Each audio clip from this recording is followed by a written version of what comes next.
Hello everyone, मैं शिवानी पाल। मेरे YouTube channel education with Shivani Pal में आप सभी का बहुत बहुत स्वागत है। कैसे हैं आप सभी लोग? आई होप आप सभी लोग बहुत अच्छे होंगे। आज का हमारा टॉपिक है क्लास 7 की इंग्लिश की बुक हनी कॉम्ब का chapter number 8 fire friend and foe के क्वेश्चन आंसर्स आज हम डिस्कस करने वाले हैं। हालांकि चैप्टर पूरा लाइन टू लाइन मैंने समरी आपको समझा दिया था।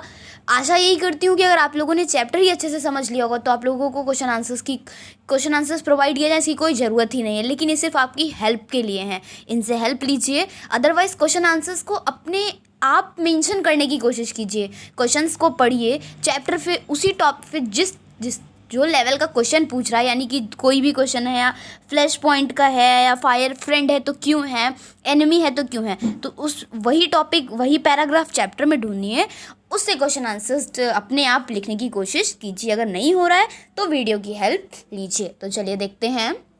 सबसे पहला क्वेश्चन है, mark the correct answer in each of the following. ये जो लिखे हुए हैं, जैसे कि फर्स्ट में लिखा है early man was frightened of, जो पहले का मानव था, प्राचीन मानव था, वो किससे डरा हुआ था, मतलब क्या चीज़ देख के डरा हुआ था। लाइटिंग और वोल्केंस, मतलब जो वही बताया था कि पहाड़ों से जिस तरीके से ज्वालामुखी वगैरह बहता है या मेघों की वर्षा, उनसे डरा हुआ था। The damage caused by them, या जो उनके द्वारा डैमेज किए गए थे उनसे डरा था। या सी फायर से। तो फिर आगे देखिए, और पहला क्वेश्चन ये सेकंड है, a fire is energy, fire is heat and light, fire is the result of a chemical reaction.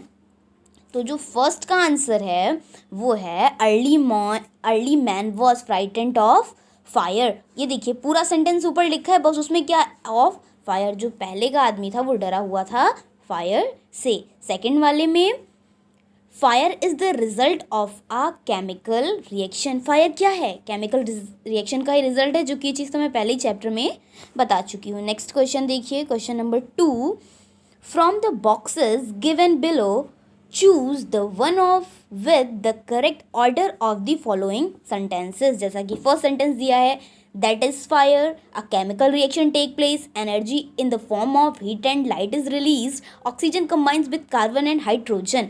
क्या है ये जो 4 पॉइंट्स, 4 नहीं, हाँ 4 पॉइंट्स दे रखे हैं, नीचे ऑप्शन भी है, first second third fourth, second third first fourth, fourth third second first, fourth second third first. तो इनमें से आप किस, ये जो 4 ऑप्शंस दिए इनमें से आप इन चारों को आपको सीटिंग अरेंजमेंट करना है एकदम राइट वे में।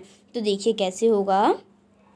सबसे पहले फोर्थ वाला सेंटेंस आएगा, तो सबसे पहले फोर्थ वाला पढ़िए, oxygen combines with carbon and hydrogen. फिर सेकंड वाला, a chemical reaction take place. Then third वाला, energy in the form of heat and light is released. Then first, that is fire. ये चीज़ आप पीछे के चैप्टर में पढ़ेंगे तो एज इट जैसा ही सेंटेंस फ्रेम करने को उन्होंने बोला है वैसा ही पीछे आपके चैप्टर में दे रखा है। चलिए अभी नेक्स्ट क्वेश्चन पर आते हैं। अब ये आपका वर्किंग विद द टेक्स्ट का आंसर द फॉलोइंग क्वेश्चंस, जहाँ आप अपनी टेक्स्ट बुक में देखेंगे आपको सेम एज इट मिलेगा। उसमें फर्स्ट क्वेश्चन है, what do you understand by the flash point of a fuel. आप किसी भी फ्यूल के फ्लैश पॉइंट से क्या समझते हैं? मैंने जब चैप्टर की समरी बताई थी ये क्वेश्चन बहुत अच्छे से आपको एक्सप्लेन किया था। The temperature at which a fuel begins to burn is called its flash point. कोई भी ईंधन होता है उसका एक अपना खुद का टेम्परेचर होता है जिस पे वो जलना स्टार्ट करता है, वही उसका फ्लैश पॉइंट कहलाता है। Next question, question number 2, what are the some common uses of fire. First second question के 2 पार्ट हैं। पहले में पूछ रहा है कि फायर के यूजेस, कॉमन यूजेस क्या है। सेकंड में, in what sense it is a bad master. वो कौन सा सेंस है या वो क्या सेंस है जिससे फायर को एक बैड मास्टर बोला गया है या एक ही बैड मास्टर है। तो चलिए आंसर में देखते हैं। फर्स्ट का देखिए, some of the common uses of fire are to cook food, warm the house in winter and to generate electricity। पूछा जा रहा है जो फायर हैं उनके क्या क्या वर्क हैं। पहला है खाना पकाना, दूसरा है ठंडों में घरों को हीट करना, थर्ड है कि इलेक्ट्रिसिटी को जनरेट करना। ये सेम यही एज इट डिट्टो जैसा ये सब है वैसा ही आपके आगे चैप्टर की समरी में दिया है। अगर आप समरी ही बहुत अच्छे से पढ़ लेंगे तो आप बाई चांस अगर ऐसा हो कि आप ये क्वेश्चन आंसर्स या चैप्टर के क्वेश्चन आंसर्स ना भी प्रिपेयर कर पाएँ तब भी आप आंसर्स दे सकते हैं। सेकंड है, it is a bad master because if it is not kept under control, it can prove very dangerous. Each year, thousands of homes and shops are damaged by fire. Vast area of forest are also destroyed and hundreds of people are killed और injured. कहने का मतलब है ये bed master इसलिए है क्योंकि जब तक इसको कंट्रोल में रखो तब तक तो सही है, लेकिन जब फायर कंट्रोल से बाहर हो जाता है तो ये बहुत डेंजरस हो जाता है. प्रत्येक साल कई हज़ार घर और कई हज़ार दुकानें डैमेज हो जाती हैं फायर की वजह से. जंगल के बहुत बड़े बड़े एरिया डिस्ट्रॉय का मतलब नष्ट हो जाते हैं ऑफ 100 भी, और जिसमें हंड्रेड्स यानी कि हज़ारों लोग, सॉरी 100 लोग या हज़ारों लोग जो भी आप कह लीजिए किल्ड हो जाते हैं, यानी कि घायल हो जाते हैं. और इंजर्ड, किल्ड मतलब मारे जाते हैं और इंजर्ड का मतलब होता है घायल हो जाते हैं just because of fire. Next question देखिए, question number 3. Match items in column A with those in column B. जैसा कि देखिए कॉलम ए दे रखा है, कॉलम बी दे रखा है. इधर fuel, oxygen, heat, lighted matches stick, air, coal, burning coal, bird, smouldering paper, cooking gas. इन सबको आपको मैच करना है. तो देखिए जो फ्यूल है, फ्यूल के एग्जांपल्स मैंने आपको चैप्टर में ही बताए थे, जैसे कि कोल यानी कि कोयला, लकड़ी, कुकिंग गैस खाना पकाने की गैस, ये सब फ्यूल में आते हैं. जो ऑक्सीजन है वो एयर में आती है, और जो हीट यानी कि ऊर्जा या ताप या टेम्परेचर वो सब किस में आते हैं, lighted match stick, burning coal, smouldering paper में. नेक्स्ट क्वेश्चन देखिए, क्वेश्चन नंबर 4.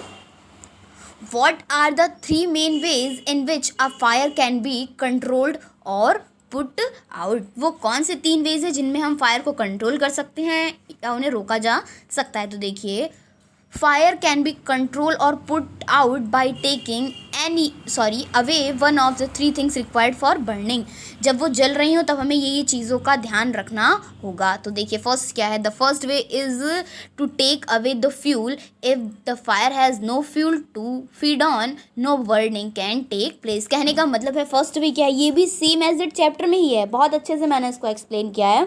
कहने का मतलब है कि जब जहाँ फायर जो होता किससे, जब तक उसमें फ्यूल उसको मिलता जाता है और फायर बढ़ती जाती है. अगर उसमें से हम फ्यूल ही निकाल देंगे तो फायर अपने आप ही बंद हो जाएगी, यानी कि आग अपने आप ही बुझ जाएगी. सेकंड वे क्या है, the second way is to prevent oxygen from reaching it. यानी कि जहाँ आग जल रही है उस स्थान से हम लोगों को ऑक्सीजन को पहुँचने ही नहीं देना है. Small fire can be put out with a dump blanket और अ शैक. कहने का मतलब है कि अगर छोटी आग रहेगी तो उसको हम गीला कंबल या बोरी से बुझाया जा सकता है. This stops oxygen from reaching the burning material. ये बोरी और ये गीला बोरा या गीला ब्लैंकेट क्या करते हैं, ये लोग उस प्लेस तक ऑक्सीजन को पहुंचने ही नहीं देते हैं. Sometimes carbon dioxide is used for extinguish fire. जो कार्बन डाइऑक्साइड है कभी कभी उसका भी हेल्प ले लिया जाता है आग को बुझाने के लिए. जो थर्ड वे है उसको देखिए,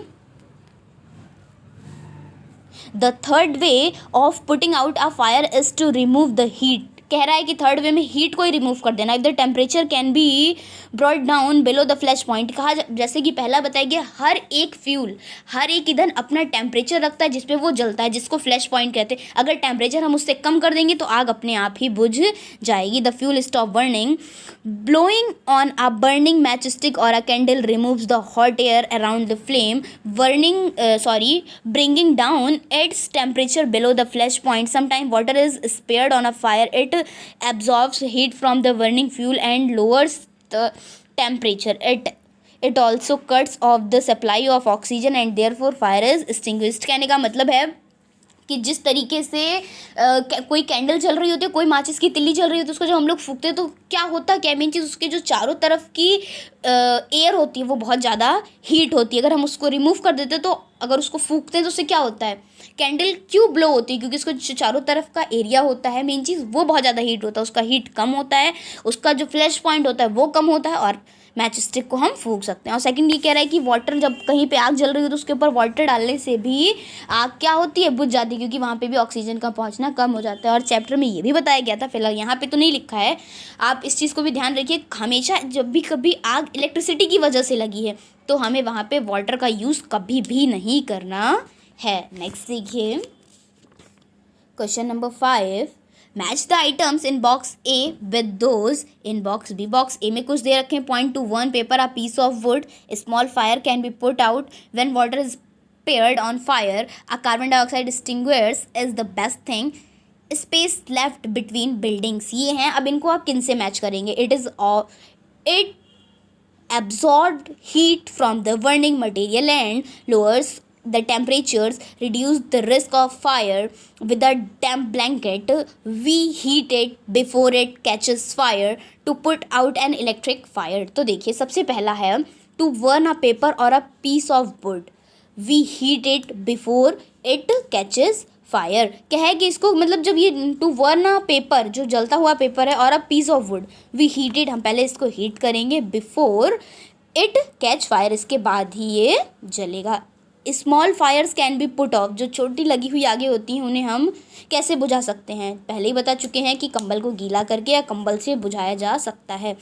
When water is sprayed on fire, जब हम जलती हुई आग पे पानी फेंकते हैं या फैलाते हैं, it absorbed heat from the burning material and lowers the temperature.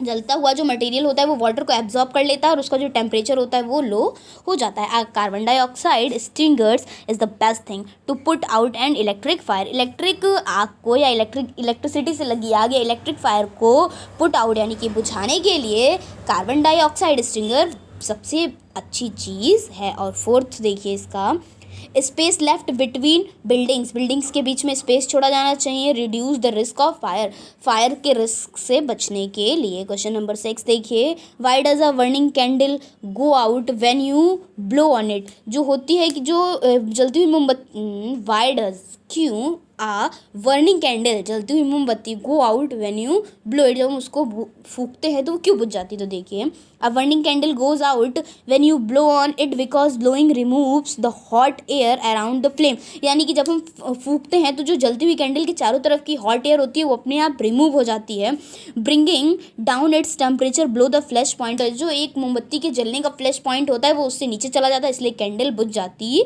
है। Next question, sparing water is not a good way of putting out an oil fire or an electrical fire. Why not? वही कहने का मतलब same question मैं आपको पहले ही समझा चुकी हूँ कि कहीं पे मान लो तेल में आग लगी है या कहीं पे इलेक्ट्रिसिटी से आग लगी है तो वहाँ पे वाटर का यूज़ नहीं करना चाहिए। तो वो क्यों नहीं करना चाहिए?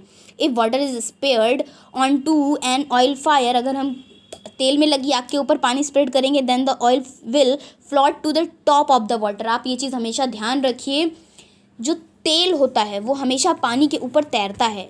मान लीजिए तेल में आग लगी है तो आप अगर उसके ऊपर पानी डालेंगे तो वो भी तेल के संग मिलके और तेज फ्लो करेगा, जिससे आग बढ़ेगी ना कि घटेगी। Float to the top of the water and continue to burn, वह लगातार जलती रहेगी। This can be very dangerous, ये बहुत ज़्यादा खतरनाक हो सकता है, बिकॉज क्योंकि वाटर कैन फ्लो क्विकली, क्योंकि पानी बहुत तेज फ्लो करता है, carrying the burning oil with it and spreading the fire, और जलती हुई आग को लेके और आगे बढ़ जाएगा। In case of N electrical fire, यही केस सेम केस होता है इलेक्ट्रिकल फायर में, the person sparing water might receive an electric shock and be killed. कहने का मतलब है अगर कहीं बिजली में आग लगी है, जो भी व्यक्ति उसके ऊपर पानी डालेगा मे बी ऐसा हो सकता है कि उसको करंट लग जाए और भी मर भी सकता है। Therefore spraying water is not a good way to putting out an oil और एन इलेक्ट्रिकल फायर। कहने का मतलब है कि जब कहीं इलेक्ट्रिक में आग लगी हो और ऑयल में आग लगी हो तो उसके लिए हमें वाटर का यूज़ नहीं करना चाहिए। नेक्स्ट क्वेश्चन है question number 8, what are the some of the things you should do a prevent a fire at home and in the school. कहने का what are the some of the things you should a prevent, मतलब आपको fire से बचने के लिए कौन कौन सी चीज़ें करनी चाहिए स्कूल में और होम में। This question requires you to use your own perspective as well as, ये क्वेश्चन आपको, ये लास्ट वाला क्वेश्चन आपको अपने आप करना है, इसमें आपकी कोई हेल्प नहीं कर सकता। तो यही था वीडियो, इसमें आपके chapter fire, friend and foe के क्वेश्चन आंसर्स भी कवर हो गए हैं। आई होप आपको समझ आए होंगे, आई होप आपके लिए हेल्पफुल हुआ होगा। अगर हेल्पफुल रहा हो तो बहुत अच्छी बात है। वीडियो को देखिए, चैप्टर को समझिए, क्वेश्चन आंसर्स कीजिए। वीडियो अच्छा लगा हो तो वीडियो को लाइक कीजिएगा, चैनल को सब्सक्राइब कीजिएगा। Thanks for watching my video.